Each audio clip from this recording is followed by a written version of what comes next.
네, 시청자 여러분 안녕하십니까? 돌직구쇼 이번 주 진행을 맡게 된 김윤수입니다. 이 대통령 집무실 이전을 둘러싼 문재인 대통령과 윤석열 이 당선인 간의 이 첨예한 갈등 좀처럼 필릴 기미가 보이지 않고 있습니다. 이게 도련한 발목 잡기인지 무리한 속도전인지 여러 가지 해석이 분분하게 나오고 있습니다. 먼저 조간신문 보시고 오늘 이야기 나눠보도록 하겠습니다. 신문 브리핑입니다. 자, 첫 번째 키워드 한번 보도록 할까요? 첫 번째 키워드는 매듭입니다. 이 꼬이고 꼬인 매듭 풀 수 있을까요? 이 얽히고 설킨 복잡한 문제를 한 번에 풀 수 있는 쾌도난만은 어디에 있는 걸까요? 동아일보입니다. 자, 정권 이양이 48일밖에 남지 않았는데 신구 권력은 집무실 이전 문제로 꼬이고 꼬인 매듭을 풀지 못한 채 여론전만 펼치고 있다는 내용입니다. 문 대통령이 군 통수권자로서 책무를 다할 것이라고 이렇게 집무실 용산 이전에 직접 반대 의사를 내비치자 윤 당선인 측은 일할 수 있게 도와달라고 호소하며 맞대응에 나섰습니다. 네, 정권 이양기에 이 주도권을 놓지 않겠다 이런 신경전을 벌이고 있는 것 같은데요. 이 신구 권력, 니들이 권력 맛을 알아? 뭐 이런 건가요? 잠시 뒤에 관련 이야기 나눠보도록 하겠습니다. 자, 두 번째 키워드입니다. 자, 골든타임이네요. 이건 콩글리시고 골든아워가 맞다라는 얘기가 있더라고요. 그래서 뭐 둘 다 어떤 일을 적기에 대처할 수 있는 최소한의 시간을 의미하는 것 같은데요. 어떤 골든타임인지 보도록 하겠습니다. 한겨레 신문입니다. 윤석열 당선인이 취임 첫날부터 용산으로 집무실을 옮길 때까지는 이 청와대에 들어가지 않겠다는 의지를 드러내고 있는데 이 경우에 만약 급박한 상황이 벌어진다면 서초동 자택과 통이동 집무실 그리고 청와대 벙커로 오가는 시간 동안 위기 대처의 골든타임을 놓칠 수 있다는 우려가 나온다는 내용입니다.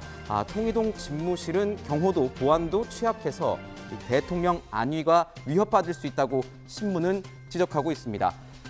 당선인 측에서는요, 안보 공백은 없다, 신속하게 대응할 수 있는 모든 준비가 다 되어 있다라고 얘기하고 있습니다. 누구 말이 맞는 건지 잠시 뒤에 같이 이야기 나눠보도록 하겠습니다. 세 번째 키워드입니다. 자, 세 번째 키워드 보겠습니다. K네요. K, 영어로 1000, 킬로미터, 칼륨 이런 의미이기도 하는데요. 뭔 내용일까요? K방역입니다. 조선일보 1면. 자, 제목이 굉장히 눈에 띄는데요. 허망합니다. K방역 이렇게 뽑았습니다. 그동안 우리 국민들 거리두기, 영업시간 제한 다 지키라고 해서 지키고 희생해서 버텼더니 오늘로 이 누적 확진자가 1000만 명을 넘어섰다 이런 겁니다. 최근 코로나 상황 하루 신규 확진자 수가 1, 2위를 다투고 세계 1, 2위를 다투고 사망자 수도 세계에서 2, 3위를 오가고 있습니다. 기사는 문재인 정부가 최근까지도 이 세계가 감탄한 K방역이 봉쇄 없이 감염 확산을 억제시켰다고 자화자찬을 했는데 오히려 전문가들은 최근의 폭증 상황은 방역 실패란 뜻이다라며 방역 당국을 질타하고 있다고 전했습니다. 일각에서는 이 정부의 방역 지침이 위험한 현 상황과는 달리 굉장히 역주행하고 있다 이런 얘기가 나오고 있습니다. 코로나 어제도 말씀드렸지만 끝날 때까지 끝난 게 아닙니다. 네 번째 키워드 보시죠. 자, 마지막입니다. 코드. 전기 코드도 110V, 220V 맞춰야 되잖아요. 이게 어떤 코드를 맞춰야 되는지 성향을 의미하는 COD의 이 코드일지 아니면 전선을 의미하는 CORD 코드일지 보겠습니다. 코드. 자, 중앙일보입니다. 얼마 전 거취 논란이 일었던 이 김오수 검찰총장이 윤석열 당선인의 코드를 맞추는 듯한 움직임을 보이고 있다. 이런 내용의 기사입니다. 법무부가 인수위 업무 보고를 앞두고 법무부 장관의 수사지휘권 폐지 입장을 이 대검이 이 박범계 장관의 법무부에 전달했다고 하는데요. 수사지휘권 폐지는 윤 당선인의 공약이었죠. 박 장관은 그동안 이 사안에 대해서 반대 의사를 분명히 밝혀온 만큼 김 총장의 의중이 뭔지 해석이 분분합니다. 자, 권력 이양기라서 그런지 여러 가지 이야기, 여러 가지 기사들이 많이 나오는 것 같습니다. 이 뉴스의 홍수 속에서 돌직구쇼가 여러분과 함께하겠습니다. 지금까지 신문 브리핑이었습니다.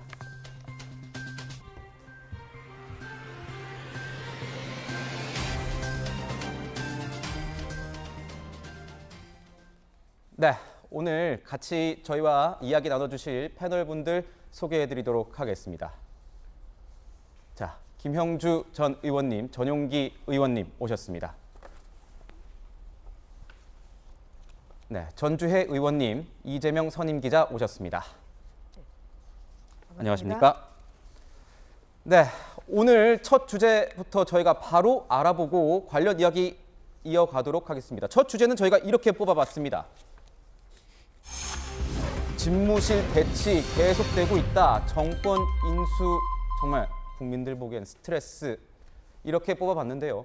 문재인 대통령이 그제 이 안보 공백을 이유로 제동을 건 데 이어서 어제는 직접입니다. 부정적인 인식을 드러냈습니다. 용산 이전 반대, 재천명한 거죠. 자, 미래 권력의 무리한 속도전이냐 아니면 현재 권력의 애꿎은 발목 잡기냐. 현 대통령과 대통령 당선인 간의 팽팽한 여론전이 지속되고 있는데 먼저 문 대통령의 목소리 듣고 이어가겠습니다. 국정에는 작은 공백도 있을 수 없습니다. 안보와 경제, 안전은 정부 교체기에 현 정부와 차기 정부가 협력하며 안정적으로 관리해야 할 과제이며 정부 이항의 핵심 의무입니다. 국가 원수이자 행정수반, 군 통수권자로서의 책무를 다하는 것을 마지막 사명으로 여기겠습니다. 자, 윤석열 당선인 측은요, 이 청와대 이전을 반대하는 이 문 대통령을 겨냥한 듯이 어제 이렇게 밝혔습니다. 저희가 라이브로도 보내드렸는데요. 한번 김은혜 당선인 대변인의 이야기를 들어보도록 하죠. 저희는 일하고 싶습니다. 일할 수 있게 도와주십시오. 난관을 이유로 꼭 해야 할 개혁을 우회하거나 미래의 국민 부담으로 남겨두지는 않을 것입니다. 저는 이게 금방 풀릴 거라고 사실은 생각했습니다. 집무실 이전 문제, 이렇게까지 양측이 기싸움을 벌일지 몰랐는데 이 두 사람이 정말 대놓고 이렇게 공개적으로 서로 입장을 달리한 건 이틀째 계속되고 있습니다. 문 대통령이 직접 나서 이 안보를 강조한 속내는 어떻게 봐야 할지, 사실 안보 우려 이런 것은 비공개로 전달했어도 될 일인데 이것을 공개적으로 전달했다는 것은 어떤 의중이 있는 것 아니냐, 이런 얘기도 나오거든요. 이재명 기자께서 보시기엔 어떻습니까? 그렇죠. 어제도 얘기했지만 우려를 전달할 수 있습니다. 얼마든지 우려를 표명할 수 있죠. 다만 그것을 이제 예비비 승인을 거부함으로써 사실 제동을 건 건 좀 문제가 있다는 말씀을 어제 드렸었는데, 자, 안보 공백. 물론 국민의힘에서는 지금까지 문재인 정부가 안보를 등한시하다가 이제 와서 왜 안보 타령이냐 이렇게 말도 하지만 그렇게 치부할 문제는 아니죠. 안보라는 건 정말 조금의 빈틈도 없애는 건 틀림없는 사실이죠. 그리고 또 북한이 정권 교체기마다 한국이든 미국이든 그런 정권 교체기를 틈타서 도발했던 것도 사실입니다. 네. 그런 만큼 철통 같은 안보 태세가 필요하다 이런 거에 대해서 부인하거나 반론의 여지는 없다 이런 생각이 드는데 두 가지가 있는 것 같습니다. 첫 번째는 다만 군사 안보 태세의 핵심은 어쨌든 합참의 지휘 통제 기능일 텐데 네. 합참의 지휘 통제 기능 자체가 이전하는 건 아니죠. 국방부가 이전할 뿐이지. 그런 점에서 과연 합참의 지휘 통제 기능이 이전하지 않는 상황에서 안보 공백이 크게 우려되느냐, 이게 첫 번째 이제 논란이 될 테고요. 두 번째 이런 겁니다. 지금 문재인 정부가 예측하듯이 4월 15일, 그러니까 그게 이제 김일성 생일 태양절이죠. 네. 전후에서, 그러니까 쉽게 해서 새 정부 출범 전후에서 대규모 도발할 것이다 이렇게 예측하고 있습니다. 자, 그게 어떻게 되는지 모르겠지만 그게 핵실험이 될지 아니면 대륙간 탄도미사일 발사가 될지 이런 대형 도발이 이루어지고 나면 자, 그 다음엔 안보 공백, 안보 위기가 해소되지 않는 거죠.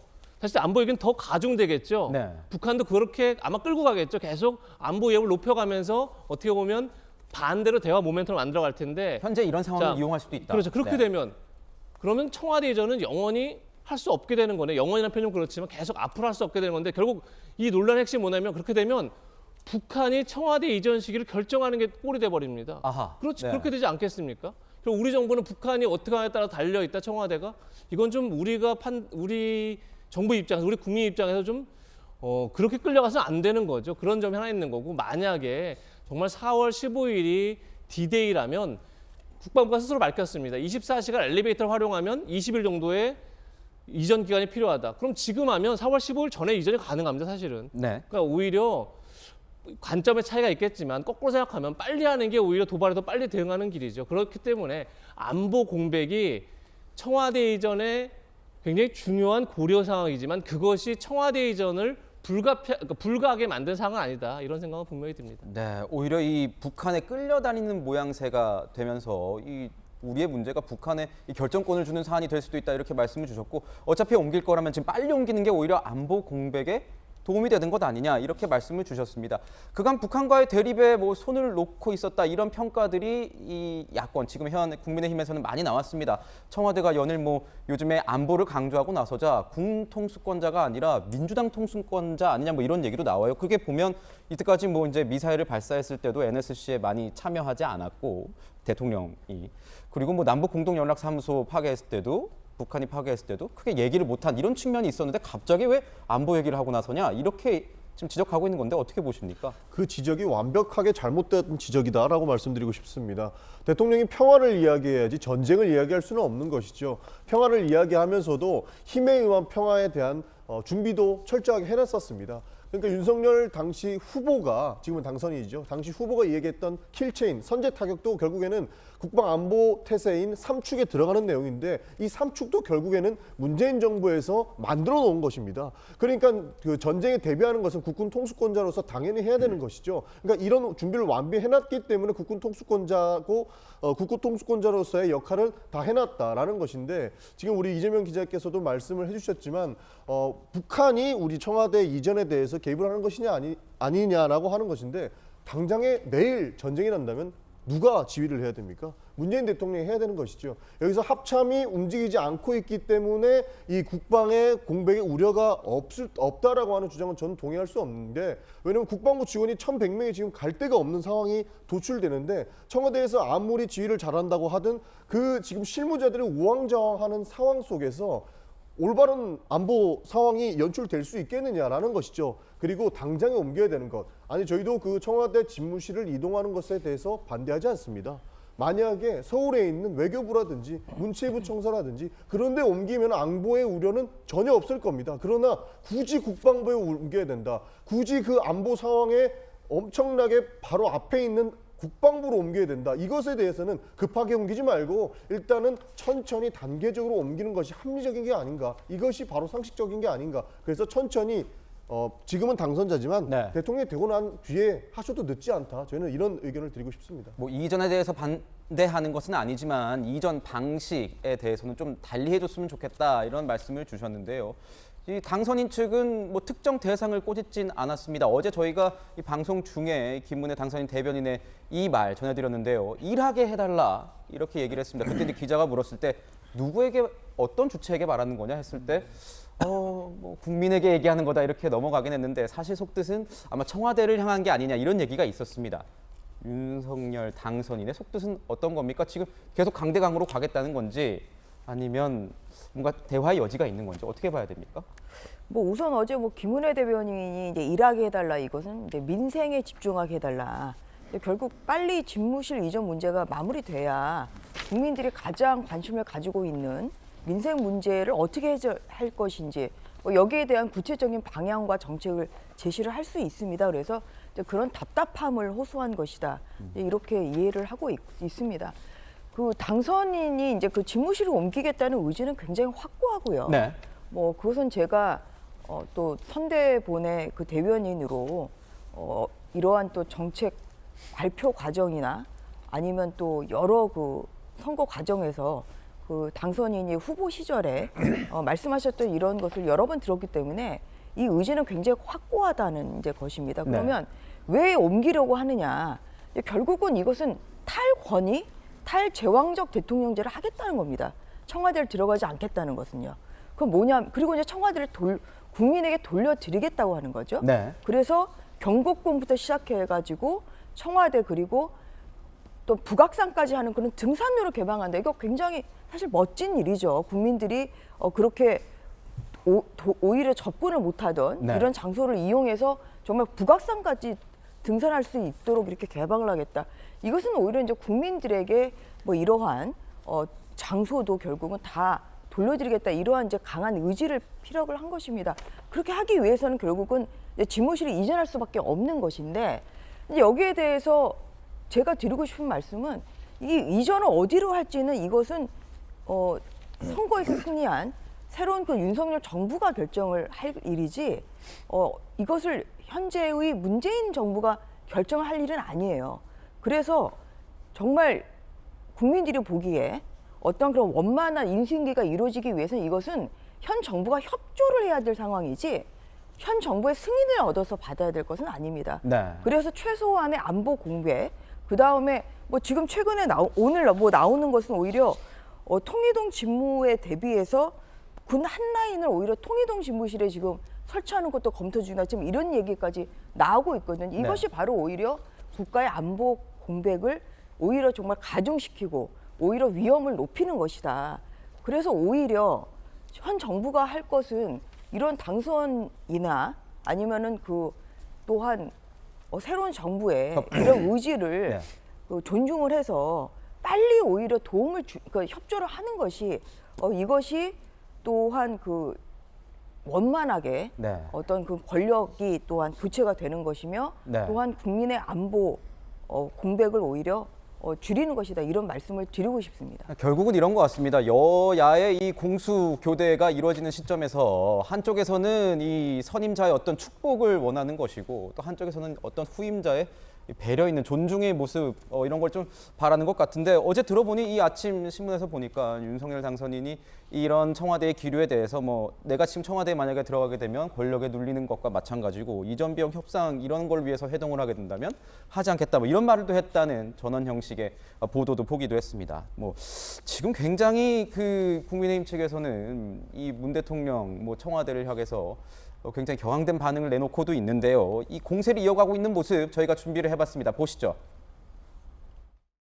이 정부가 한 번도 도발이라 말하지 않았지 않습니까? 잘 확인도 안 되는 방사포 쐈다고 갑자기 NSC를 소집하고 안보 공백 운운하는 이 자체가 굉장히 저는 역겹습니다. 오히려 자신들이 백양 공약을 실행하기 위해 발벗고 직접 나선 윤석열 당선인에게 고마워하고 협조하는 것이 마땅한 도리일 것입니다. 사촌이 땅을 사면 배가 아픈 못된 심보가 아니고서야 무슨 염치와 근원으로 발목을 잡겠다는 것입니까? 국방부는 정책부서입니다. 네. 정책부서이고 합참의 그 지하 벙커 시설이라든지 이런 건 전혀 변화가 없기 때문에 안보에 대해서는 크게 걱정 안 하셔도 된다. 그것을 지키지 못한 데 대한 조금 부담이 있지 않았을까 하는 그런. 국민의힘에선 뭐 당선인 측, 국민의힘 측에선 이렇게 이 청와대에 대해서 불만을 드러내고 있는 상황인데 윤 당선인은 이번 갈등에 대해서는 직접적인 언급은 좀 자제하는 그런 모양새입니다. 어제 이제 뭐 공개 인수위원단과의 공개 회의 앞에 이제 공개 회의도 있었지만 이런 내용은 굳이 얘기하지 않는 모습이 좀 보였는데 국민의힘 측에서요 이렇게 공개적으로 좀 뭔가 이렇게 공세를 하는 것 투트랙 전략 뭐 이렇게 봐야 됩니까? 아니면 당선인이 뭔가 풀 수 있는 여지를 줄 수 있게 이렇게 공간을 마련해 준다고 봐야 됩니까?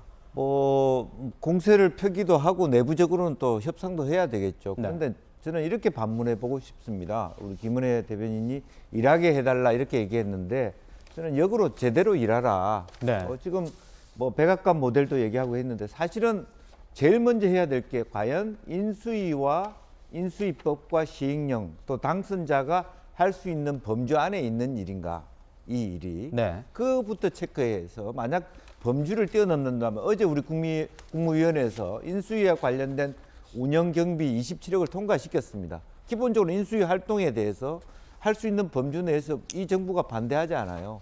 아까 우리 전 의원님 말씀하셨습니다만은 강화문 시대 여는데 그 문제 없다. 뭐 우리가 협조할 수 있다 이제.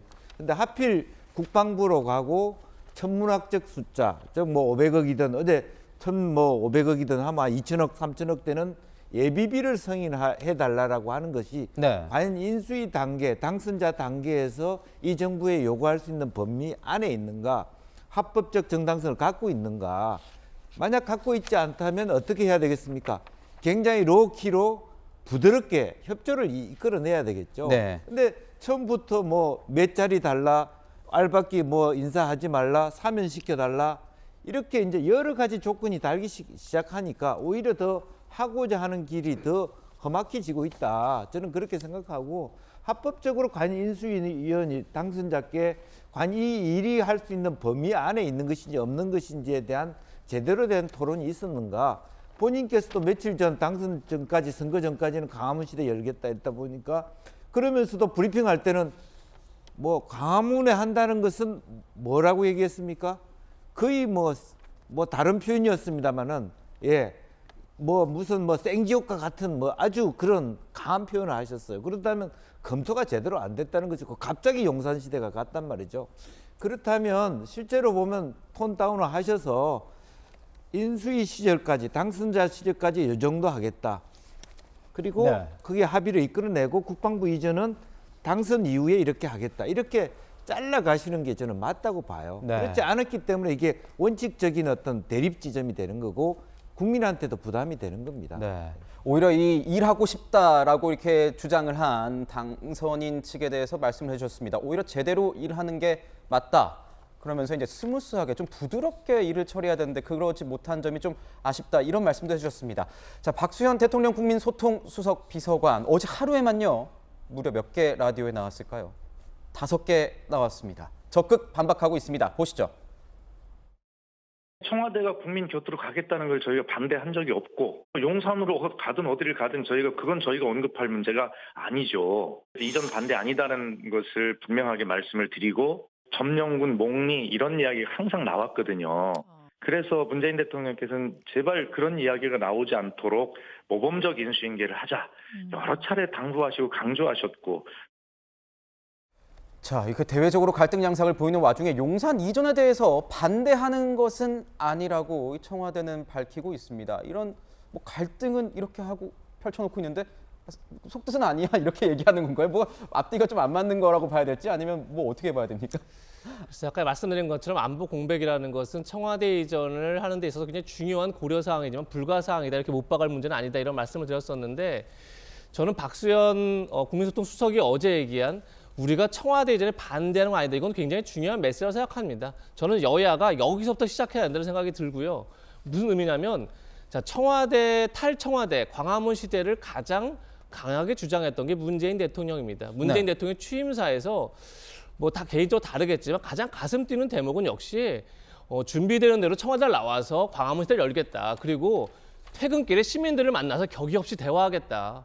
그리고 필요하면 광화문 광장에 나와서 대토론을 하겠다. 이런 게 가장 취임사에 가슴 뛰는 대목 아니었습니까? 네. 결국은 저는 문재인 대통령이 탈청와대를 반대할 명분이나 이유는 전혀 없다 이렇게 믿습니다.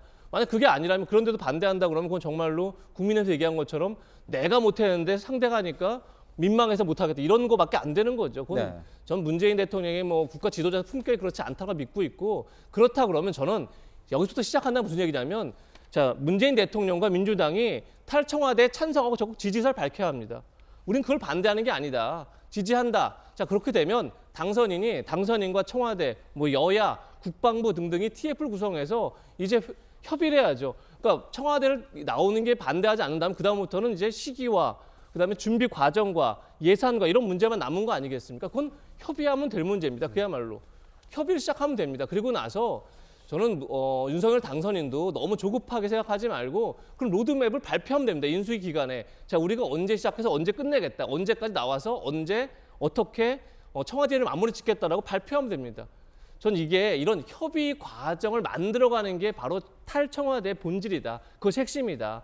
그 과정을 국민들이 보면서 지금 사실은 청와대 용산 이전에 대해서 반대하는 국민도 많습니다. 그러면 그 과정을 보면서 국민들이 탈청와대는 이런 거구나. 네. 이것이 탈청와대의 취지구나. 그걸 이해하게 된다. 전 그래서 박수현 대변인이 얘기한 청와대를 이전하는 것에 반대하지 않는다. 여기서부터는 여야가 시작해야 된다. 이런 말씀을 꼭 당부드리고 싶습니다. 근데 저는 제가 첨언을 하면 청와대 이전을 이제 반대하지 않는다고 그렇게 얘기를 하는데 그건 말이에요. 근데 행동을 보면 반대를 하는 걸로 좀 보인다는 말입니다. 뭐냐면 이게 갑자기 기류가 바뀐 게 다 기억하시겠지만 지난 월요일이었습니다. 월요일에 그 예정이 없던 NSC 그 확대 간부회의를 열었어요.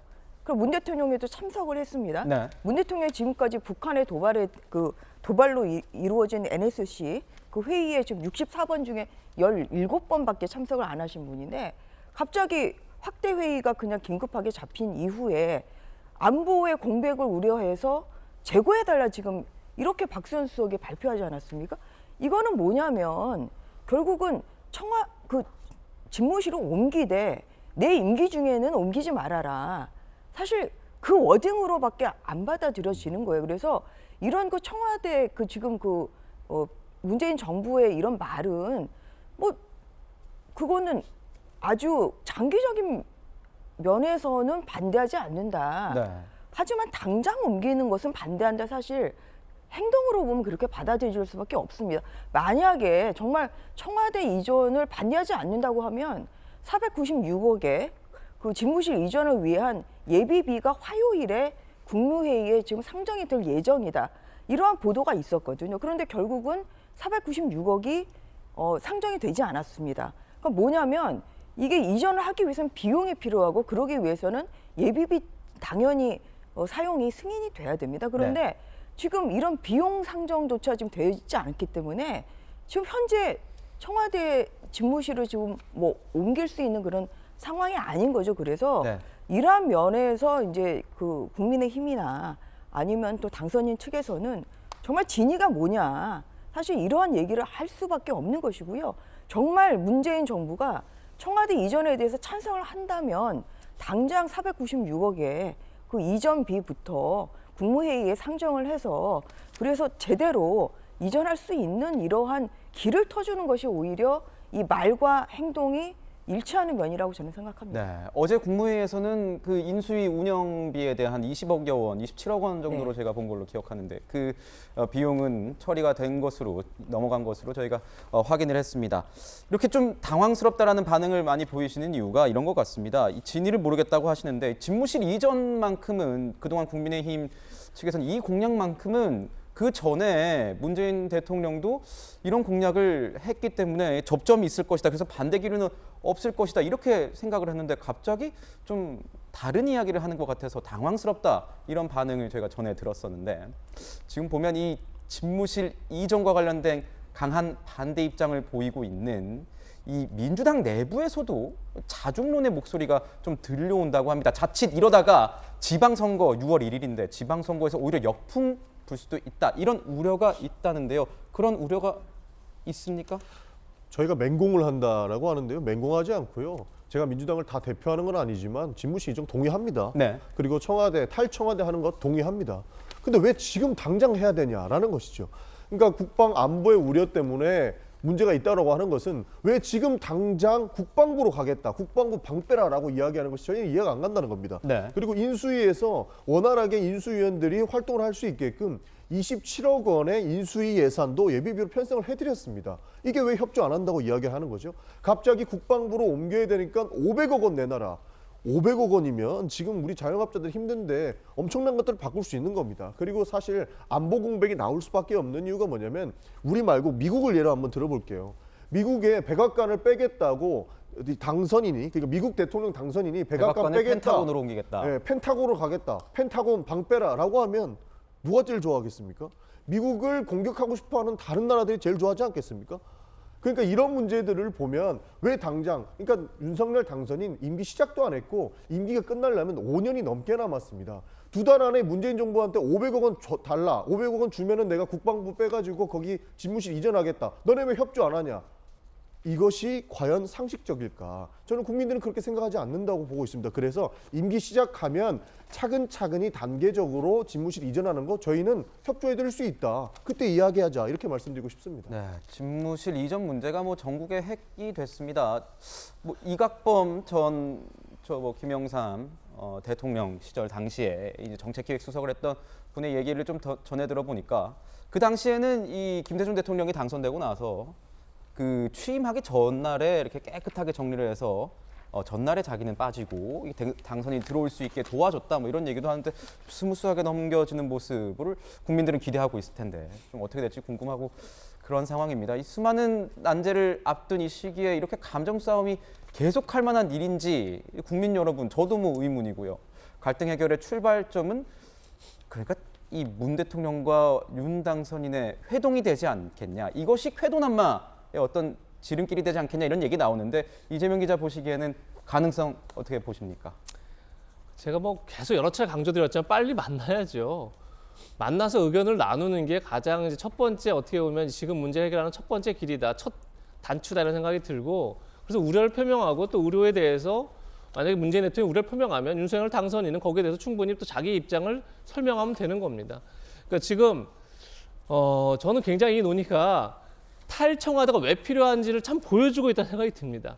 탈청와대의 권력을 이제 탈청와대라는 게 결국은 권력을 나누고 그럼으로써 협치를 하고 그럼으로써 민주화의 민주주의를 성숙시켜 나가자 이런 게 이제 본질 아니겠습니까? 네. 근데 결국은 이 논의라는 모습에서 굉장히 정쟁에 매몰되고 있는 여야를 보면서 탈청하다 반드시 필요하다 오히려 역설적으로 그런 느낌을 받는데 좀 죄송하지만 어쨌든 간 전용기 의원께서 왜 지금이냐라고 묻는데 왜 그럼 지금은 아닙니까? 라는 질문에 답할 말은 사실 없는 겁니다.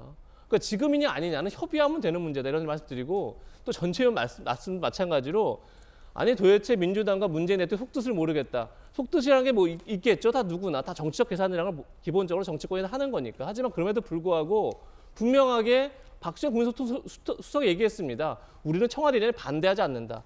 그러면 이전을 약속받고 이전으로부터 시작하면 되는 문제인데 지금 이렇게 언제까지 문재인 대통령과 윤석열 당선인이 만나지 않음으로써 계속 이 측근들이 나서서 오히려 갈등을 더 키워나가는 조금 전에도 윤석열 당선인 측에서 뭐 문재인 대통령이 얘기하는 안보 공백은 역겹다 이런 표현 사실 굉장히 어떻게 보면 부적절한 표현들인 거죠 사실은. 또 그 매체에 나와서 그 표현에 대해서 또 유감스럽다라고 표현을 했더라고요. 그렇게 서로가 감정 싸움 할 일이 전혀 아닌 걸 가지고 좀 감정 싸움 하는 거다라는 생각이 들고 그래서 탈청와대는 필요하고 탈청와대는 결국은 이 문제를 합의해가는 과정 속에서 저는 만들어질 거다 이런 생각이 듭니다. 저도 일부분 동의하는 바는 있는데요. 지금 할 수 있습니다. 지금부터 집무실을 이동해서 탈청와대 하는 것도 어느 정도 동의하는데요. 저희가 용인할 수 없는 부분은 여기가 국방부라는 겁니다. 그러니까 조금 전에도 말씀드렸지만 당장 내일 전쟁이 나면 이 진두지휘할 수 있는 곳이 있어야 되는데 당장에 그 안보 공백을 놔두고도 왜 그렇게 국방부로 가야 되느냐. 아까 말씀드린 것처럼 외교부라든지 그러니까 문체부 서울청사라든지 지금 국가에서 운영할 수 있는 청사는 굉장히 많습니다. 이런 데부터 먼저 탈청와대를 한 다음에 청와대를 옮기겠다라고 하는 것은 충분히 협의할 수 있고 지금도 할 수 있는 일입니다. 근데 굳이 왜 그 국방부로 지금 당장 가야 되니까 예비비로 편성해주고 당장 협의를 해라. 그거 아니면 발목 잡는 거다라고 하는 것에 대해서는 동의할 수 없습니다. 지금 국군 통수권자는 문재인 대통령입니다. 저는 이렇게 말씀드리고 싶습니다. 네, 지금 보면 이 윤 당선인이 이 용산 강행 의지의 확고한 이유가 굉장히 궁금하다. 뭐 이런 얘기도 나오고 있습니다. 어떤 신문에서는 뭐 이런 얘기도 나옵니다. 이게 자체 브랜드, 이제 좀 있으면 여대 야소가 이제 꾸려지는데 여기에서 이제 당선인이 자체 브랜드로서 딱 끌고 갈 수 있는 여소야대죠. 여소야대 국면에서 이 야권의 방해 없이 뭔가 이게 발목 잡기, 그 당선인 입장에서는 그렇겠지만 없이 끌고 갈 수 있는 자체 브랜드로서 이전 문제가 있기 때문에 끌고 가겠다. 뭐 이런 의지도 있는 그것 외에. 이 윤 당선인 관계자에 따르면 이 최순실 씨 관련된 수사 당시에 굉장히 청와대 보고 체계에서 문제점을 많이 느꼈기 때문에 용산으로 꼭 가야겠다는 의지를 드러내고 있는 거다 이런 얘기도 나온다는 겁니다. 의원님 이거 어떤 얘기인 거죠? 뭐 일단 이 이야기 하기 전에 일단 전용기 의원님 좀 말씀하신 거에 좀 저는 반론 제기를 하겠습니다. 네. 왜 용산이야 문제다. 결국은 왜 국방부 청사로 좀 가냐고 지금 그렇게 얘기를 하시는데 그거는 당선인이 일요일에 발표하신 여러 얘기를 들어봐도 오히려 이거는 외교부로 오히려 옮기게 되면 이것은 오히려 더 안보 공격이 생길 수 있고 왜냐하면 외교부에는 이러한 국가 지휘 통신망이 없습니다. 그래서 그것은 오히려 집무실을 외교부로 옮기더라도 당장 청와대 시설을 이용할 수밖에 없다. 이러면은 청와대를 100% 국민에게 돌려드릴 수가 없다. 네. 이러한 현실적인 한계를 오히려 인정을 하고 파악을 하고 그래서 현재 그러면 청와대를 100% 국민들에게 돌려드리면서 어떤 그런 안보 공격을 최소화할 것이 어디냐. 사실 거기가 국방부죠. 왜냐하면 국방부 내는 C4-1이라고 해서 국가 지휘 통신망이 그대로 있습니다. 네. 그래서 그 시설을 사용을 하면 되는 것이고요. 또 합참본부, 국방부가 옮겨갈 그 합참본부에도 또 바로 그런 시설이 있기 때문에 그런 면에서 오히려 안보의 공백이 오히려 최소화하는 것이죠. 그리고 또한 이전 비용도 이러한 시스템을 지금 구축하는 데 대한 이전 비용도 지금 들지 않기 때문에 그러한 면에서도 오히려 이 광화문으로 옮기는 것보다는 오히려 한 절반 정도 안 된다. 그렇기 때문에 비용과 또한 국민의 세금으로 쓰일 비용을 최소화하고 그리고 또한 안보 공격을 최소화한다. 그 이후에서 용산 그 국방부로 이전을 하겠다고 지금 얘기를 한 것인데 거기에 대해서 왜 국방부죠? 저희는 그건 좀 수긍하기 어렵다 이런 말씀을 드리는 것이고요. 그다음에 가장 이제 중요한 것이 그걸 소통입니다. 이게 내부 참모진과의 소통도 굉장히 중요하고 결국은 탈권위, 탈제왕적 대통령을 하겠다는 것은 결국은 소통을 강화하겠다. 이것은 당선인이 후보 시절에도 여러 번 밝힌 바가 있습니다. 네. 그래서 이제 본인의 어떤 경험담도 단초가 됐겠죠. 어떤 그런 이제 박 전 대통령 이런 거죠. 그 사건에서 그렇죠. 조사를 해보니까 뭐 이렇게 그 청와대 내에 참모진들이 결국은 소통을 좀 가로막고 이러한 나쁜 그런 관행이 있었기 때문에 좀 이런 것도 결국은 이제 구조적인 문제라고 생각을 하셨다는 건데요. 어쨌든지 간에 지금 그 탈청와대를 하겠다는 것은 결국은 소통을 강화하겠다. 네, 소통의 대통령이 되겠다. 이러한 의지로 좀 봐주시면 좋을 것 같고 사실 그러기 위해서는 청와대가 구조적으로 좀 이게 바뀌어야 된다. 비서실이 있는 이런 상황에서 비서실과 이제 집무실이 따로 있고 그리고 비서실의 이러한 폐쇄성 뭐 이런 것 때문에 결국은 어떠한 그런 그 청와대 내에서의 소통도 어려울 뿐만 아니라 청와대 밖에 국민과의 어떠한 소통도 좀 힘들다. 전문가나 아니면 뭐 장관도 사실 대통령 독대가 좀 어려운 현상이라는 거 아닙니까? 네. 그래서 이제 그러한 소통을 강화하겠다 이러한 좀 의지로 좀 봐주시면 좋을 것 같습니다. 네, 윤석열 당선인 같은 경우에는 과거에 이제 검찰 재직 시절에 이 국정농단 수사팀에서 수사를 한 경험이 있는데 그 당시에 이랬다는 겁니다. 이 박 전 대통령의 어떤 7시간 관련된 수사 그리고 뭐 최순실 씨 그 세월호 관련된 수사들을 진행하면서 이 청와대 내에 이 층층 보고 체계 보고 이 정말 지연 뭐 왜곡 과정을 직접 확인했기 때문에 이런 경험들이 일정 부분 이 탈청와대에 대한 어떤 의지에 영향을 미친 것 아니냐 이런 얘기가 나오고 있습니다. 청와대 업무 환경 그렇다면 도대체 어떻길래 윤 당선인이 이토록 집무실 이전의 진심일까요? 2016년 국회 국정농단 진상규명 특별히 장면 보고 가겠습니다. 2014년 7월 10일 날 세월호 특위에 대통령 비서실에서 보고한 내용에 보면요. 10시에 국가안보실에서 사고 상황을 최초로 서면 보고했다고 되어 있습니다. 맞습니까? 그렇습니다. 서면 보고는 어떻게 합니까? 아까 말씀한 대로 중령이 가지고 뛰어갑니까? 아니면 팩스로 보냅니까? 자전거를 타고 간 경우도 있고 예. 그냥 뛰어가는 경우도 있고 예. 그렇습니다. 당시에 이 굉장히 답변이 논란이 많이 됐죠. 자전거를 타고 가는 경우도 있고 뛰어가는 경우도 있다. 뭐 이런 얘기도 했는데 보고서 열람 유무 이게 받는지 안 받는지도 문고리 권력이라는 당시에 문고리 권력이라고 불렸던 사람들도 확인이 안 될 정도로 굉장히 폐쇄적이었다. 이런 거 아니겠습니까?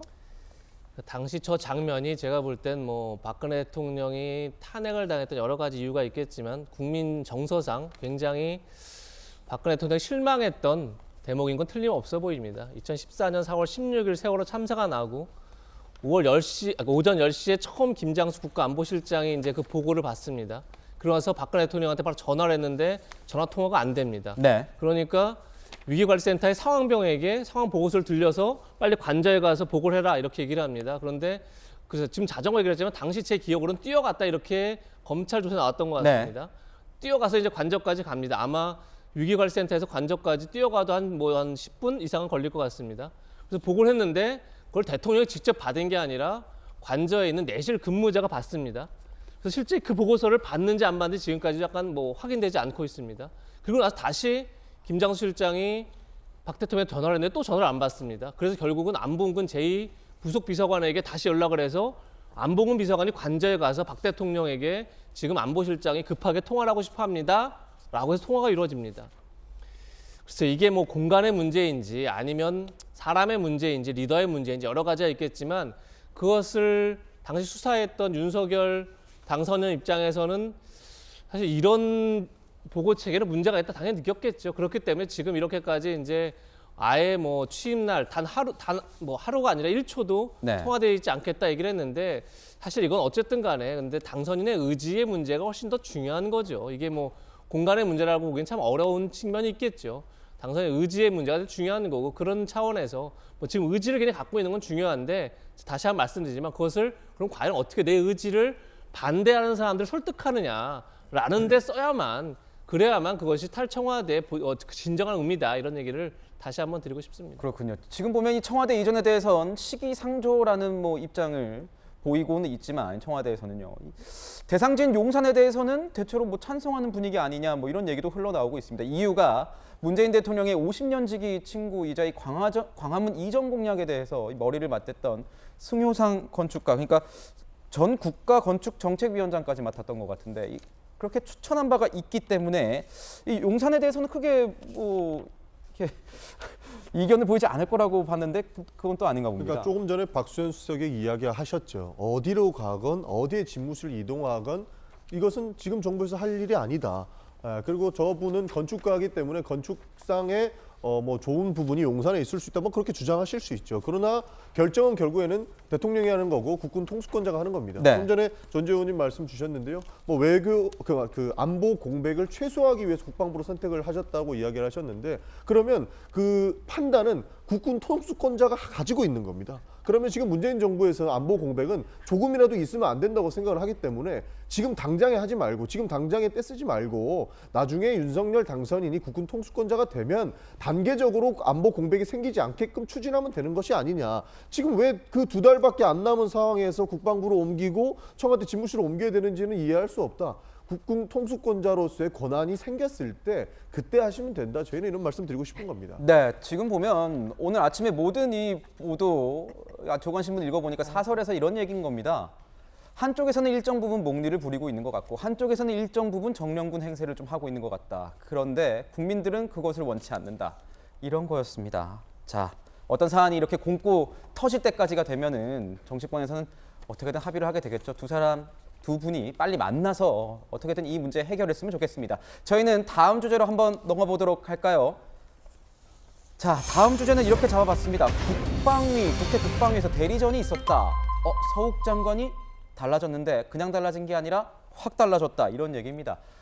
자, 보면요. 이런 겁니다. 최근 이 북한의 방사포 발사를 두고 이 방사포라는 거는 한 번에 여러 대의 미사일을 발사할 수 있는 이런 어떤 무기 체계인데 이 방사포 발사를 두고 윤석열 당선인의 말에 이 서욱 국방부 장관이 이 정면 반박을 했다는 겁니다. 윤석열 당선인이 이게 9.19 합의에 굉장히 위반되는 조치다. 이렇게 얘기를 했는데 서욱 국방부 장관은 그게 아니다라고 얘기를 한 거죠. 집무실 이전 반대에 맞물려서 이전 안보 문제에 있어서도 엇박자가 이어지는 모양새입니다. 보시죠. 어제 북한이 뭐 서해상에서 방사포 올해만 해도 11번째인데 방사포는 처음이죠. 그죠?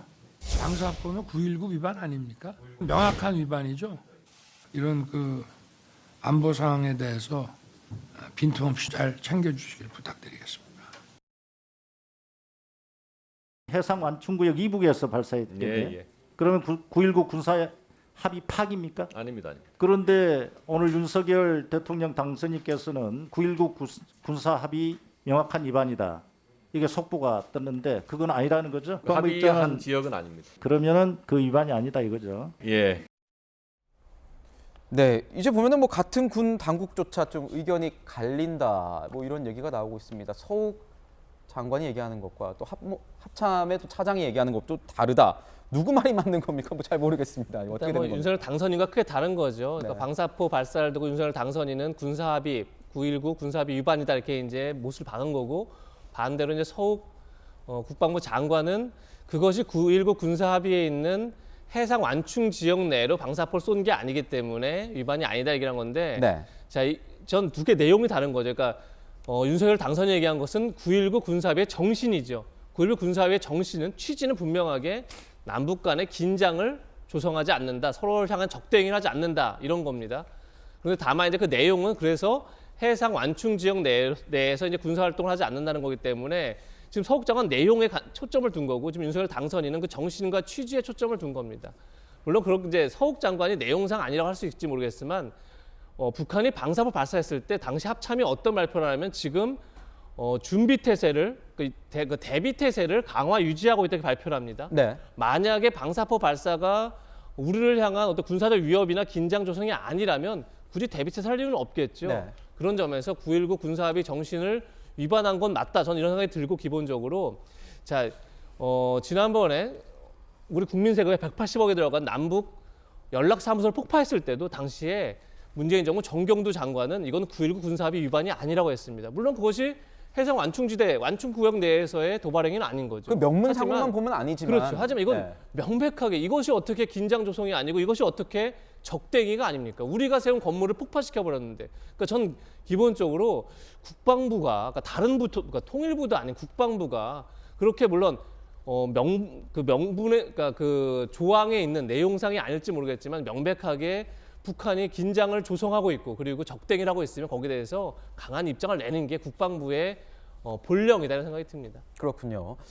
지금 보면은 아까도 뭐 얘기를 나눴지만 이 군정과 군령의 문제, 아까 합동참모본부의 차장은 또 다르게 얘기를 하지 않았습니까? 이 이전일 하게 되면은 서욱 장관 같은 경우에는 이게 그 위기 상황이 왔을 때 그 대처하기 힘들다, 안보 공백이 있을 수 있다고 했는데 이 군령, 이 군시에 그 전시에 이 명령 체계를 내리는 이 합동참모본부에서는 안보 공백 없다, 뭐 원론적일 수는 있겠지만 이렇게 얘기를 했는데 좀 다른. 그러니까 뭐 전용기록에서 비슷한 얘기를 하신 거죠. 근데 어쨌든 군의 작전권은 분명히 합참에 있죠. 그리고 한미연합사령부가 전시가 나거나 만약에 위기 상황에 오면 연합사령부 합참에서 움직이는 거죠. 그런 점에서 합참의 지휘 통제 기능 자체가 이전 대상은 아니다. 그런 점에서 과연 위기 상황에 왔을 때 정말 대처할 방법이 없느냐?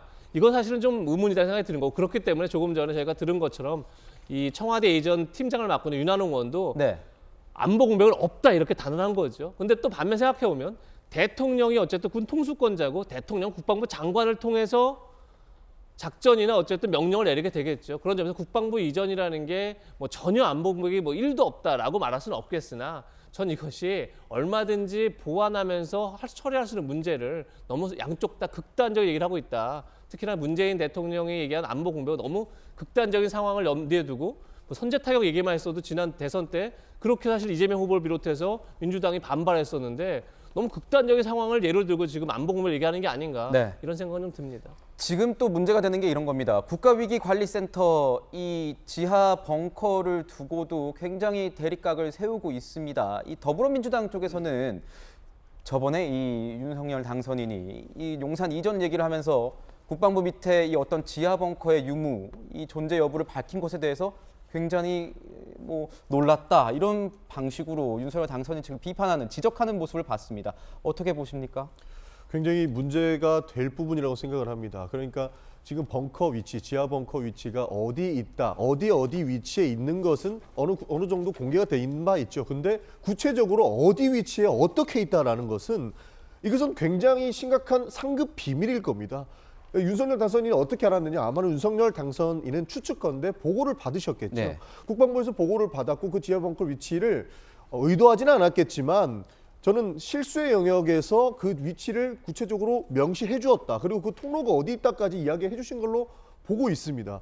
이런 문제는 안보 차원에서 굉장히 큰 실수를 범하신 게 아닌가라는 의심을 지울 수가 없고요. 사실 이런 문제에 대해서 너무 가볍게 넘겨서도 안 된다. 그래서 국방위에서 이런 논쟁이 있을 수밖에 없는 것이고 해당 문제에 대해서는 명확하게 짚고 넘어가야 되고 이것을 옮기는 문제에도 저는 이야기해볼 수 있는 사안이다. 좀 굉장히 심각한 그렇군요. 사안이다. 그렇게 보고 있습니다. 국가위기관리센터가 노무현 정부 시절에 이제 만들어진 걸로 알고 있는데 뭐 60여 개 이제 뭐 전쟁뿐만 아니라 여러 이제 재난 재해에 관련된 60여 개의 어떤 시나리오를 상정하고 이것을 대처하기 위해서 만들어졌다. 이렇게 저희가 알고 있습니다. 근데 여당 얘기를 들어보면 좀 우려가 되기도 해요. 왜냐하면 청와대 내에는 이런 이 지휘 통제 체계가 굉장히 잘 돼 있는데 과연 국방부 내에 있는 이 위기관리센터로 만약 운영한다면 거기서도 똑같이 정말 공백 없이 가능하겠느냐 이런 우려가 있는 것도 사실인 거거든요. 어떻게 보십니까? 제가 파악한 바로는 그런 것까지 다 감안해서 그런 것까지 다 알아보고 국방부 이전을 결정하신 것으로 알고 있습니다. 뭐냐면 일일이 얘기할 수는 없지만 이미 그러니까 다 국방부 내에 아까 이제 그 말씀드린 대로 네. C4원 뭐 이것은 지금 그 청와대에 있는 시설과 거의 그러니까 똑같은 그러한 이제 국가지휘통신망이 있습니다. 이게 이제 안보와 관련된 것이죠. 근데 부차적으로 뭐 그래서 이제 청와대에서 지금 얘기하는 거는 안전 뭐 공백을 국가 안보 공백을 얘기하는 거니까 네. 그 차원에서라면 이것은 뭐 똑같은 시설이기 때문에 뭐 결국 문제될 것이 없다 이런 첫 번째 말씀을 드리는 것이고 두 번째는 이제 말씀하시는 그런 국가 재난 위기 시스템 네. 이게 이제 행안부에서 이것을 관리를 하고 있습니다. 그래서 그 행안부에서 지금 하고 있는 그런 시스템을 네. 지금 똑같이 어떤 그런 인터넷을 이용한 어떤 그 연결을 할 수 있다고 해요. 그래서 이것을 똑같이 그렇게 청와대처럼 뭐 새로 만들고 이런 것이 아니라 행안부에 있는 시스템을 이것을 접속을 할 수 있는 이러한 그것을 그 이미 다 네. 그 당선인실에서는 파악이 다 된 상태다. 파악을 하고 네. 그렇기 때문에 국방부 이전에 하는 데 있어서 안보 공백뿐만 아니라 어떤 재난 위기상의 어떤 공백도 없다. 사실 이런 것까지 다 사전에 당연히 이것은 조사를 하고 또한 파악을 하고 결정을 한 것이고 그래서 그런 면에서 국민들이 우려하는 이러한 것은 없을 것이다. 그런 것까지 파악을 했다는 말씀을 드리는 것이고요. 그 다음에 이제 계속 이제 그 왜 그러면 청와대를 나와야 되냐 계속 얘기를 이제 그 뭐 하는 국민들도 계시고 또 특히 민주당 쪽에서 이제 그런 얘기를 하십니다만 이것은 결국 이제 불통의 상징인 거죠. 청와대가 언제부터 그렇게 됐습니다. 뭐 이것은 비단 그 문재인 정부 들어와서 28번의 부동산 정책을 발표했음에도 불구하고 결국 집값이 오히려 안정화되기는커녕 오히려 집값이 올라가고 그래서 국민들이 정말 여러 가지 면에서 굉장히 실망을 많이 했거든요. 네. 뭐 그리고 또한 방역을 그렇게 K 방역을 자랑했음에도 불구하고 정말 비과학적인 거리두기로 인해서 결국은 거리두기가 계속 그렇게 지속이 되고 있다 보니까 정말 소상공인 자영업자들이 곡소리가 났음에도 불구하고 과연 청와대에서 이 소리를 들으셨는지 모르겠습니다. 결국은 이런 것이 어떠한 이런 청와대 물론 운영하는 시스템 사람이 바뀌면 된다 이렇게 얘기를 할 수도 있겠지만 그런 것보다는 결국은 구조적인 문제 결국은 먼저 해결해야 이 된다. 폐쇄성 이것을 벗어나지 않으면 어떤 국민들과 정말 직접 소통하는 이런 장이 결국은 부족할 수밖에 없고 그로 인해서 결국은 계속 청와대가 계속 불통으로 갈 수밖에 없는 것이고 그래서 이것을 원인을 제거를 아예 초기부터 하자 이것이 이제 그 윤석열 당선인의 네. 확고한 의지인 것이고요. 네. 그래서 결국은 청와대를 나오겠다는 것은 결국은 소통을 강화하겠다. 그렇군요. 그래서 청와대 그 새로운 그런 집무실에서 정말 국민들과도 소통을 하고 또한 민간 전문인, 민관 합동위원회를 상설화하겠다는 의지가 굉장히 강합니다. 이것은 그런 우수한 이러한 민간 전문가들과 수시로 만나서 소통하면서 정말 국민들의 시각에 맞고 소통하겠다 뭐 이런 의미이신 거예요. 그리고 또 국민의 소리를 더 들을 수가 그렇죠. 있죠. 네. 이런 차원이라는 것입니다. 네, 저희가 어제 이 국방위 상황을 좀 한번 담아봤습니다. 그 장면 보시고 이야기를 좀 나눠보도록 하겠습니다. 지금 문제는 저렇게 명확하게 위기관리센터와 합창지휘통제실이 다르다는 것 이것에 대해서도 국민을 호도하고 있다. 한 달 만에 국방부를 뭐 10개가 아니라 뭐 6개로 분산시키고 합참도 어딘가로 또 일부 기능을 옮겨야 되는 문제를 이렇게 군에서는 안이하게 그렇게 판단하십니까? 전시가 되면 대포권2가 되면 그 강남에 있는 모고치로 이동하시죠. 예. 청와대도 이동하죠. 뭐 그래, 다 이동하잖아요. 그 위치도 이야기 안 했지 않습니까? 예. 그 논리대로라면 상황이 생기면 거기 있는 모든 사람이 이용을 할 수도 이동을 한대요. 그래서 그 지역에 그분들이 올 걸 대비해서 평소 자리하고 망하고 다 유지해 놓습니다. 그러니까 기껏해야 개인 단말기 정도만 꼽으면 다 될 수 있도록 시설이 세팅돼 있죠. 그렇습니다. 예. 그러니까요. 여기 2, 3개월이 3 내지 5년이 걸리는 게 아니고 여기 2, 3개월은 유사시에는 바로 가서 몇 시간 만에 임무 수행이 가능하도록 만들어 놓는 거예요. 국방부는. 국방부 합참.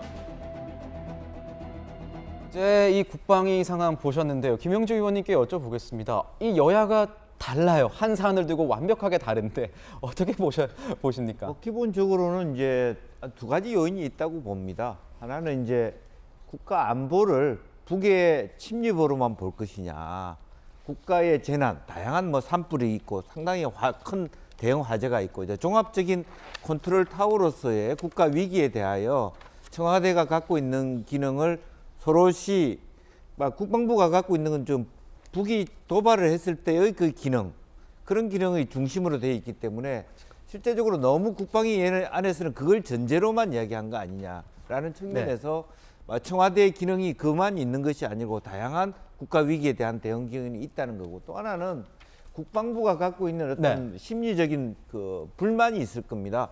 가령 왜 그 490억 되는 돈을 기재부에서 바로 추산했는가?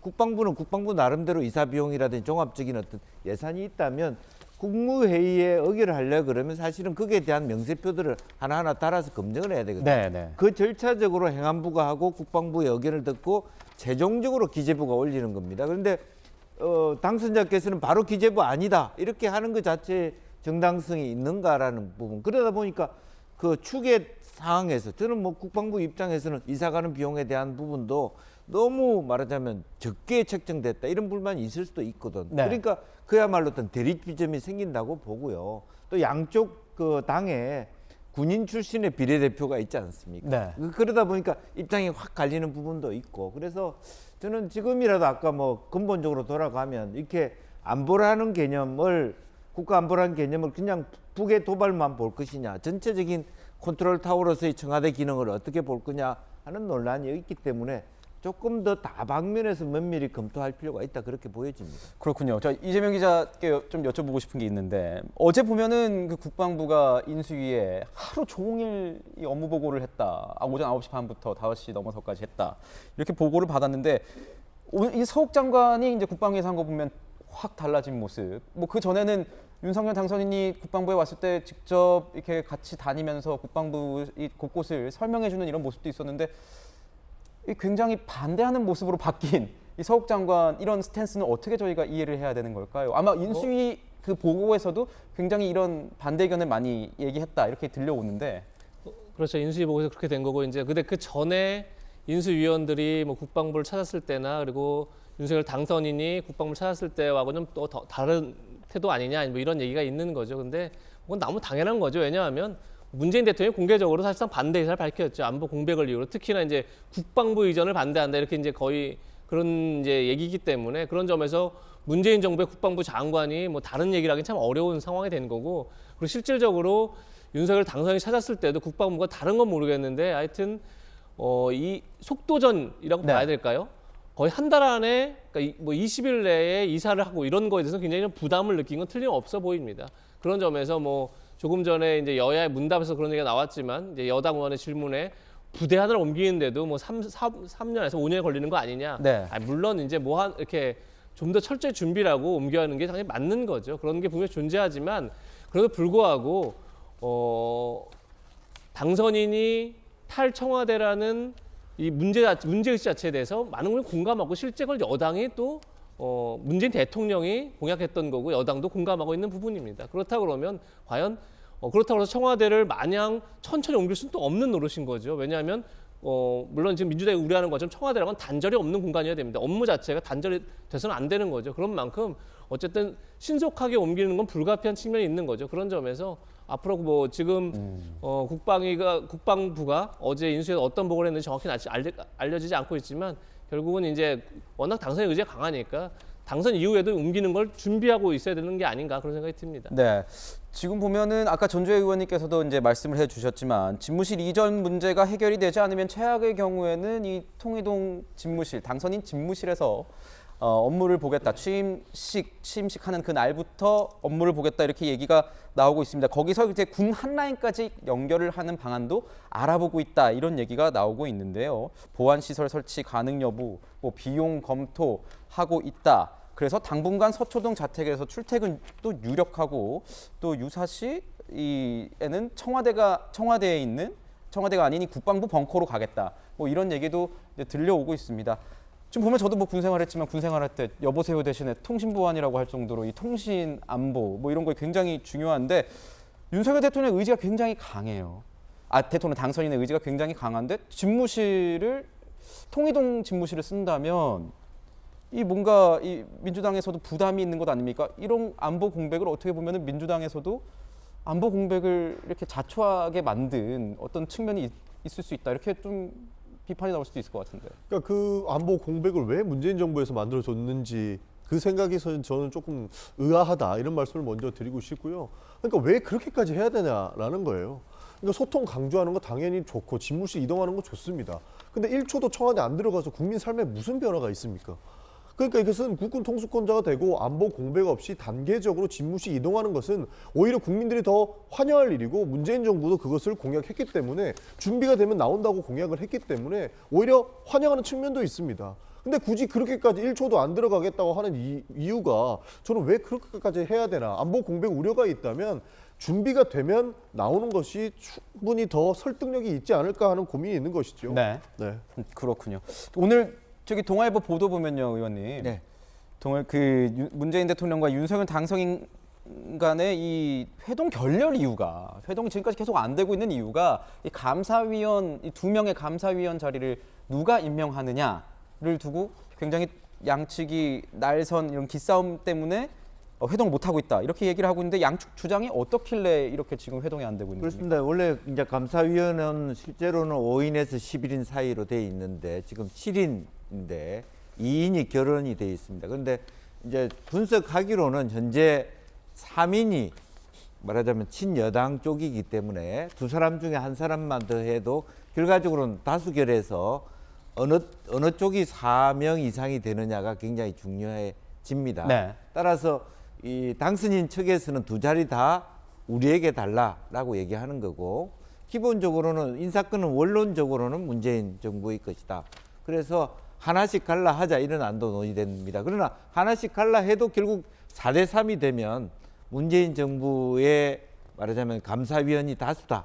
이런 것 때문에 반대할 수밖에 없고 딱 원론적으로 보면 2024년까지 사실은 당선인 측에서는 문재인 정부에 대한 어떤 감사 못하게 된다 이런 우려들을 하고 있는 것 같습니다. 그런데 어쨌든 너무 그런 어떤 진영 간 논리를 네. 가지고 이 감사위원 선임 문제를 얘기하면 풀 수가 없다고 생각이 들고요. 일정하게 어떤 시기에 누가 감사위원이 되든 그야말로 국민 앞에 감사할 것은 감사하고 감사하지 말 것은 감사 안 하는 그런 정신이 더 중요하지 않겠나 그렇게 생각이 듭니다. 네, 결국 이제 이 두 사람 간의 어떤 회동 이 표류 이 걸림돌이 되고 있는 건 뭐 감사위원 인사권 문제, 거기다가 이 안보 공백을 둘러싼 양측의 상반된 이런 의견들일 것 같습니다. 결국은 뭐 아까 말씀해 주신 대로 두 사람이 빨리 만나서 해결해야 되지 않을까 싶습니다. 자, 다음 주제로 한번 넘어가 볼까요? 다음 주는 저희가 이렇게 뽑아봤습니다. 45일의 반전, 허무한 K-방역. 자, 이 거리두기와 영업시간 제한 등 이 철저한 국민들의 희생으로 이 지켜왔던 지난 2년 저도 기억하고 있습니다. 그런데 국내 누적 확진자가 오늘로 1,000만 명을 넘어섰습니다. 최근 2달도 안 됐습니다. 45일 만에 900만 명이 감염되면서요. 전 국민 5명 중에 1명, 지금 5천만 명이 주민등록상 5천만 명이 넘는데 1,000만 명이 넘었으니까요. 지금 5명 중에 1명이 확진된 셈입니다. 스텔스 오미크론 때문에 정점이 더 늦어질 수 있어서 긴장의 끈을 놓을 수 없는 상황이다. 이렇게 얘기를 하고 있는데, 자, 처음에 저희가 코로나 확진자가 나온 게 지금 기억하기로는 2020년 1월인 것 같습니다. 그러고 한 790일 정도 지났을까요? 그런데 2년만 잘 지켜오고 있다가 이 45일 만에 900만 명이 감염이 됐습니다. 이 K-방역 실패라는 지적이 나온다 이렇게 하는데 어떻게 보세요, 이재명 기자께서는? 누가 보더라도 지금 한 달 반 만에 45일 만에 100만 명에서 1,000만 명으로 900만 명의 확진자가 폭증을 했습니다. 그래서 지금 세계 확진자 인구 대비 1위가 우리나라고 세계 코로나 사망자의 또 인구 대비 1위가 또 우리나라입니다. 그런데 최근에 문재인 정부가 K-방역, 그러니까 세계가 놀란 K-방역 또 이런 홍보 자료를 내기도 했습니다. 물론 전문가사에서 이런 얘기도 합니다. 우리가 처음에 K-방역을 참 잘했죠. 그래서 실제 K-방역 역설이다. 초창기에 너무 우리가 방역을 잘하다 보니까 확진자가 적었고 그러다 보니까 이제 오미크론, 특히나 스텔스 오미크론 등이 이제 유행하면서 지금 이렇게 많은 확진자가 발생한 거다 얘기를 하지만 아무리 그래도 처음에 잘했으니까 우린 잘한 거다라고 얘기하는 건 참 민망한 얘기인 거죠. 네. 결과가 보여주고 있는 거죠. 처음에 K-방역 잘했습니다. 그건 사실은 세계가 인정할 수 있지만 결국 지금 K-방역의 결과는 뭐냐면 세계 인구 대비 1위 확진자, 인구 대비 1위 사망자의 국가가 돼가고 있습니다. 이 문제를 그냥 과거 K-방역의 성과에 만족해서 뭐 방치할 수 있는 그런 상황입니까? 전혀 그렇지 않다고 믿고 뭐 사실상 정부가 지금 방역을 손을 놓고 있는 상황인데 독감처럼 손을 놨으면 독감처럼 아무 병원이나 가서 치료를 받을 수 있게 하든지 그러니까 독감처럼 손을 놨음에도 불구하고 사실상 치료를 받을 수 없는 이 상황을 빨리 해소해야 된다는 말씀을 꼭 드리고 싶습니다. 네, 그렇군요. 자, 지금 그 사이에 김영주 전 의원님이 가시고 천하람 변호사가 나왔는데 바로 질문 한번 이어가 보도록 하겠습니다. 지금 보면은 이 정점이 지났냐 안 지났냐 뭐 이런 거 놓고도 굉장히 방역 당국 사이에서도 뭐 엇갈리고 있습니다. 정점이 지나길 기다릴 때가 아니라는 지적도 있는데요. 그러니까 지금 이제 우리가 손 놓고 그냥 이게 다 모두가 어떻게 보면 걸리고 지나가기를 바라고 있을 수만은 없지 않겠습니까? 그러니까 말씀하신 것처럼 지금 우리가 말하는 소위 K-방역, 어떤 뭐 동선 추적이라든지 이런 부분은 이미 진즉에 지나갔고 그 다음에 뭐 전 국민에 대한 어떤 백신 접종도 열심히 추진했습니다마는 돌파 감염이 이렇게 많아진 상황에서 이미 지금 이제 남아 있는 쓸 수 있는 카드는 어떻게 보면 먹는 치료제, 경구용 치료제라고 하는 이 약을 좀 잘 우리가 배포하고 그리고 일선 병원에서 그냥 재택 치료라는 명목으로 아무것도 안 하고 있는 것이 아니라 말씀하신 것처럼 좀 제대로 된 관리와 치료를 받을 수 있는 그런 의료 서비스의 확충 이거 외에는 저는 더 이상 답은 없는 것 같거든요. 그래서 결국은 안철수 인수위원장도 이미 어제 얘기했습니다마는 그런 식으로 먹는 치료제 그리고 조금 더 폭넓은 의료진에 의한 진찰과 어떤 관찰 이런 쪽으로 방역 어떤 정책들이 넘어가야 될 시기다 이렇게 판단이 됩니다. 그렇군요. 이런 상황에서요. 뭐 확진자뿐만 아니라 이 위중증 사망자 수도 굉장히 우려스럽습니다. 이 정점에 도달해서 더 이상 확산세가 없다고 하더라도 만약에 위중증 사망자는 정점으로부터 한 2, 3주 정도 시차를 두고 발생하기 때문에 병상, 치료제, 의료 과부하 앞으로 준비해야 된다. 이런 목소리가 나오고 있는데요. 준비가 지금 잘 되고 있습니까? 어떻습니까? 뭐 100% 뭐 준비가 잘 되고 있다 이렇게 볼 수는 없을 것 같습니다. 그러나 끝까지 손 놓고 있지 않고 우리 국민들의 안전을 위해서 우리 정부에서 열심히 노력하고 있다 이런 말씀을 드리고 싶습니다. 사실 그 위중증자나 사망자 수가 지속적으로 늘어나고 있는 만큼 조금 더 경각심을 가지고 해야 되는 것은 당연한 것인데요. 사실 여기서 우리 그 앞에서 말씀 주신 것처럼 우리가 완전히 손 놓고 있는 그러니까 독감처럼 관리를 하고 있는 것은 꼭 아니다라는 말씀을 하나 드리고 싶은 게 블룸버그에서 이런 기사를 냈습니다. 그 외신에서 확진자 수가 가장 많은 건 지금 한국이 맞습니다. 그러나 전체 그러니까 코로나에 의한 사망자 수 말고 전체 사망자 수가 한국이 낮은 이유를 보면 결국에는 외국에서는 지금 손을 놓고 검사도 안 받는다는 것이죠. 그러니까 PCR 검사도 받지 않아서 이거에 대한 그 지금 판단이 오류가 있다라고 밝힌 바 있기 때문에 우리 정부에서는 그래도 끝까지 확진자 관리를 위해서 지속적으로 받아오는 측면이 있기 때문에 국민들께서는 치료제가 나오면서 위중증 관리가 더 관리하는 정부를 어느 정도 믿어주시고 함께 협조하는 것이 저는 좋지 않을까 그렇게 보고 있습니다. 자, 이런 상황에서 안철수 인수위 위원장은 문재인 정부의 방역 정책을요 정치 방역으로 규정하고 과학 방역 전환을 선언했습니다. 항체 조사 그리고 치료제 확보, 권고 사항도 제시했습니다. 목소리 들어보겠습니다. 항체 양성률을 정기적으로 조사하면 연령대별 그리고 또 각 지역별로 정확한 방역 정책을 세울 수가 있습니다. 그래서 과학적인 방역 대책이 가능하다는 거죠. 팍스로비드 등 경구 치료제가 지금 굉장히 모자랍니다. 특허에 대한 로열티를 내고 국내에서 복제약을 만들 수 있을지 가능성을 타진할 필요가 있다. 안철수 위원장이 권고한 항체 양성률 조사라는 것이 있습니다. 이게 어떤 조사인지 어떻게 방역 정책에 활용하겠다는 것인지 좀 이해가 필요할 것 같은데 시청자 여러분께 이해 좀 구할 수 있게 설명 좀 부탁드릴게요. 그러니까 지금 결국 돌파 감염이 많은 거죠. 그만큼 이제 백신을 맞아도 사실상 항체가 어느 정도 있냐에 따라서 항체 양성률이 낮으면 그만큼 이제 돌파 감염률이 높은 거죠. 그렇기 때문에 지금 안철수 인수위원장 얘기는 여론조사 하듯이 샘플을 정해서 연령별로 지역별로 샘플을 정해서 항체 양성률 조사를 하면 그러면 어떤 연령대에서 얼마만큼 항체가 있다, 어떤 지역에는 얼마만큼 있다 이것에 맞춰서 맞춤형 방역, 과학적 방역, 그러니까 쉽게 해서 양성률이 높다. 그럼 그런 적이 있으면 방역을 좀 더 많이 풀고 실질적으로 양성률이 낮다 이러면 이제 방역을 좀 더 강화하는 그런 식으로 갈 수 있지 않느냐 그런 아이디어를 낸 것 같습니다. 그래서 글쎄요 그게 이제 얼마나 실제 현장에서 실질적으로 활용할 수 있는지 모르겠으나 인수위 차원에서 지금 뭐 윤석열 당선인도 제일 과제가 코로나 대응이라고 했습니다. 지금 어쨌든 이 스텔스 오미크론의 확산을 막지 못하면 그러고 나면 자영업자들에게 뭐 아무리 돈을 많이 푼다고 한들 사실상 다시 정상화되기는 어려운 거죠. 그런 네. 점에서 아마 인수위 차원에서 다양한 대책을 마련해야 되지 않을까 싶습니다. 그렇군요. 지금 보면은 근데 항체 양성률 조사에 대해서 말이 좀 나오고 있는 게요, 전재 의원님. 네. 정부가 분기마다 지금 이미 그 국민 건강 영양 조사라는 걸 하고 있는데 거기서 하고 있는 건데 이게 혹시 뭐 중복되는 내용 아니냐, 뭐 이런 지적들도 있어요. 이거 좀 다른 겁니까? 어떻게 되는 겁니까? 뭐 그것은 저는 뭐 지적을 위한 지적이라고 생각합니다. 뭐 이게 이제 제대로 됐으면 지금 이런 결과가 안 나왔겠죠. 국민 고통의 결과가 결국은 지금 방역 실패로 좀 나오고 있거든요.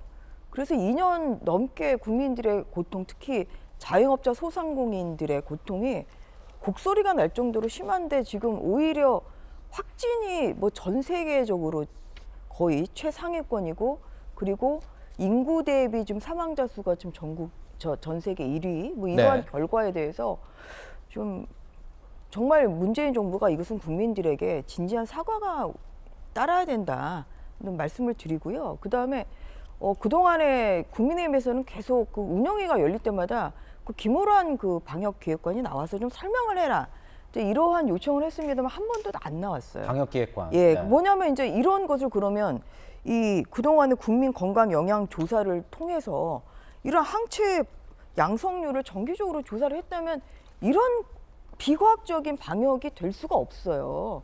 도대체 거리 두기를 왜 9시에 했다가 갑자기 9시에 한다고 해서 이게 낮에만 그 항체 이 바이러스가 확산되는 게 아니라 왜 밤에 또 되는 것인데 왜 이렇게, 그러니까 왜 낮에는 식당이 가능하고 왜 저녁은 안 되냐. 사실 국민들의 이제 그런 기본적인 그 질문부터 시작해서 좀 그렇게 과학적으로 이루어졌다고 하면 이러한 결과는 안 나왔을 것이다. 그리고 또한 이제 그 어떤 그 전체적인 그 조사를 통해서 이 항체 보유율 조사를 국민 건강 영양 조사를 한 것은 이제 영양 조사 중에 하나죠. 이것은 일부분이죠. 이제 그러다 보니까 이게 전문화되지가 않은 것이죠. 그래서 안철수 위원장이 이제 한 것은 이거와 이제 별도로 정말 분기별이 아니라 좀 더 촘촘한 그런 기간 동안에 해서 또한 이것만 그 항체 이제 보유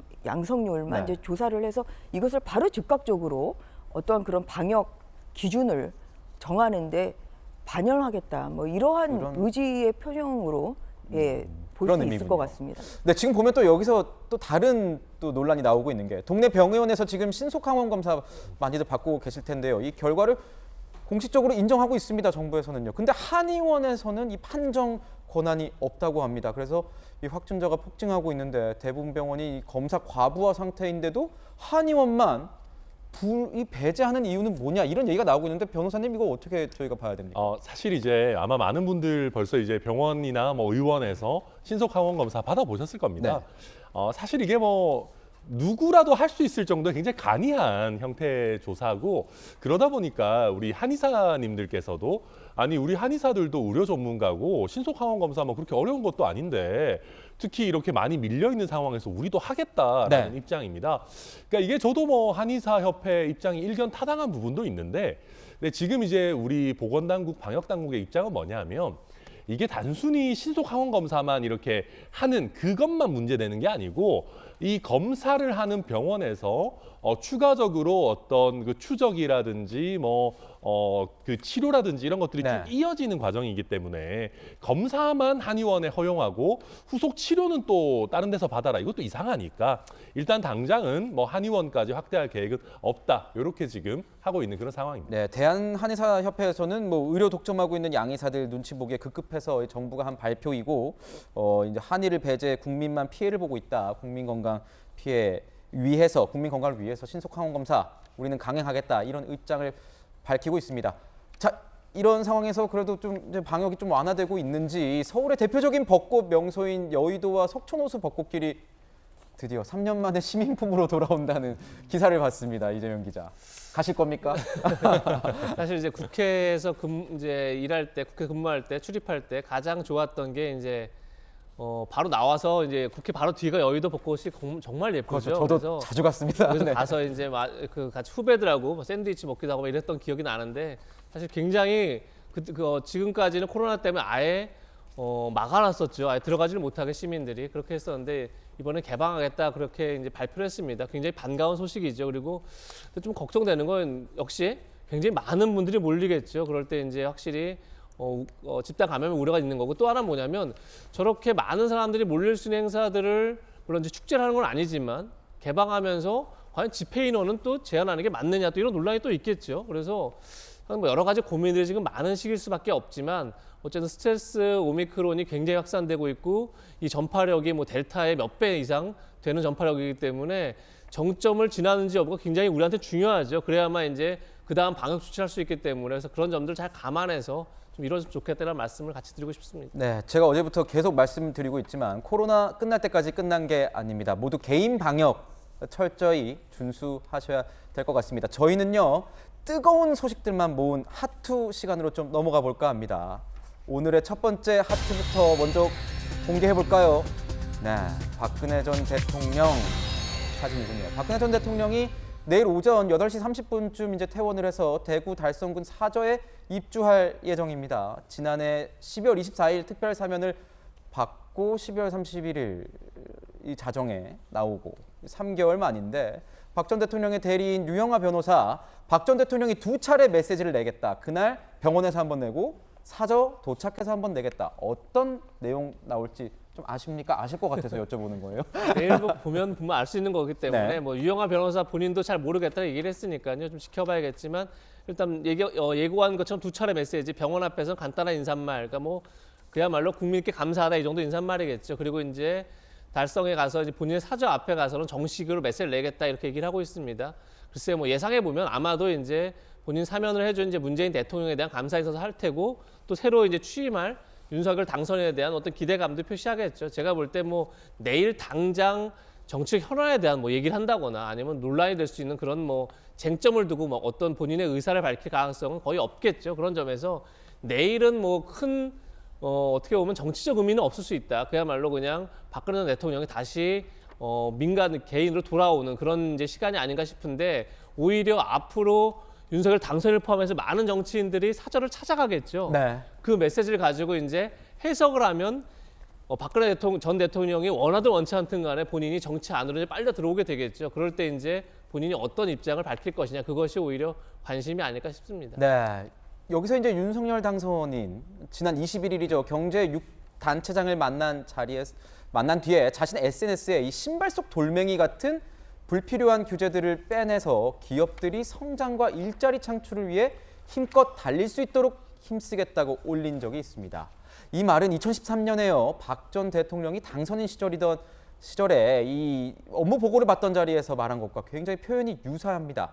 들어보시죠. 아무리 좋은 구경을 간다 그래도 신발 안에 뭐 이렇게 돌멩이들이 있어가지고 걷기가 힘들고 신발이 찍어서 막 힘든데 다른 얘기가 귀에 들어올 리가 없습니다. 네. 저렇게 얘기하면서 이제 윤석열 당선인이 어떻게 앞으로 박 전 대통령과의 관계를 이끌고 갈 것이냐 뭐 이런 얘기도 나오고 있습니다. 전주혜 의원님께 한번 짧게 여쭤보고 싶은 게 지금 달성군 사저에 보면은 벌써부터 많은 이 지지자들이 모여 있다고 합니다. 뭐 그날도 굉장히 많겠죠. 내일이니까 저희가 아마 방송을 해드릴 텐데 이 보수 진영에서 어떤 새 과시를 할 것이다라는 얘기가 나오고 있습니다. 당선인과의 관계 어떻게 맺어갈까요? 궁금한데요. 뭐 현명하게 저는 뭐 이렇게 맺어가실 거라고 보고 있습니다. 뭐 굉장히 사실 저도 국민의힘 의원으로서 만감이 교차하거든요. 왜냐하면 이제 탄핵으로 인해서 또한 정말 그 대통령 선거 시기가 당겨졌고. 이제 그렇게 해서 이제 국민의힘이 야당이 됐는데 또 5년 후에 또 정권 교체 또 결과가 나와서 네. 또 여당의 이제 입장에서 또 박 전 대통령이 사실 이제 퇴원하는 좀 이러한 좀 것을 보고 좀 많이 아무튼 좀 많은 분들이 만감에 이제 교차하면서 결국은 이제 또 앞으로 성공한 정부를 만드는 것이 그동안에 또한 박 전 대통령도 바라실 테고 네. 또한 뭐 국민들이 바라는 것이고 또한 그 지지자들이 바라는 것이라고 생각합니다. 네. 그래서 아직도 이제 박 전 대통령에 대한 지지자는 굉장히 많으신 걸로 알고 있습니다. 제가 변호사 시절에 그때 이제 박 전 대통령이 국정 그 농단 사건으로 이제 그 재판을 그렇죠. 받으실 때 많은 지지자들이 또 항상 재판에 오셨기 때문에 또한 그분들께는 큰 기쁨이 되지 않을까 그렇게 생각하고 있습니다. 지금 보면 2016년 뭐 최순실 국정농단 사건 당시에 특검 수사팀장이 윤석열 당선인이었죠. 대구로 직접 예방을 하러 갈지 두 사람 어떻게 만날지 앞으로 지켜보도록 하겠습니다. 마지막 핫투 공개하겠습니다. 홍준표 의원이군요. 홍준표 국민의힘 의원이 당 지도부를 향해 잘 돌아간다.